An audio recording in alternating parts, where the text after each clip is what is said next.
Hello guys, তোমরা সবাই কেমন আছো বলো? আশা করি ভালোই আছো আর আমিও ভালো আছি। তো আজকে আবার একটা নতুন মিনি ব্লগ নিয়ে চলে এসেছি। তো আজকে আমার কাজ ছিল সায়েন্স সিটিতে।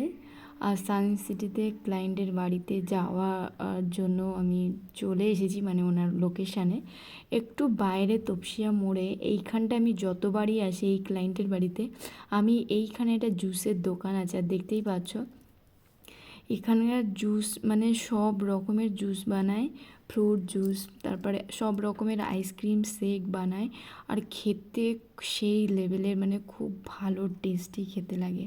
আমি যতবার আসি কোনো আইসক্রিম শেক নিয়ে, দেখতেই পাচ্ছ একটা চকলেট আইসক্রিম শেক নিয়েছি এটা খাবো বলে।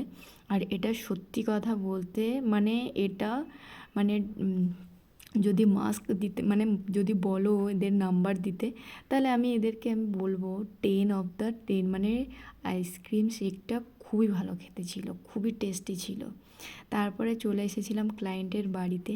আর দেখতেই পাচ্ছ এই ক্লায়েন্ট আমার অনেক বছরের পুরনো, মানে অনেক বছর বলতে এনার সাথে আমার পুরো 6 বছর হয়ে গেল, ভালো বন্ডিং আছে। আর ইনি আমার কাছে সমস্ত সব কিছু করান, স্কিন কেয়ার থেকে শুরু করে মেকআপ থেকে শুরু করে সব কিছুই আমার কাছ থেকেই উনি নেন। সব কিছু কোনো কিছু হলে উনি আমার কাছ থেকে ডিসকাশন করেন, খুবই ভালো ক্লায়েন্ট আমার। তো আজকে আমি ওনার O3+ ফেসিয়াল করতে এসেছিলাম।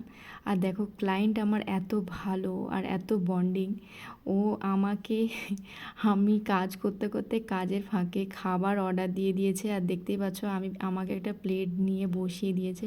আর আমরা খেতে খেতে মানে কাজ করতে করতে খেতে খেতে গল্প করছিলাম। তো এই ছিল আজকের ব্লগ, তোমাদের কেমন লাগলো কমেন্ট করে বল।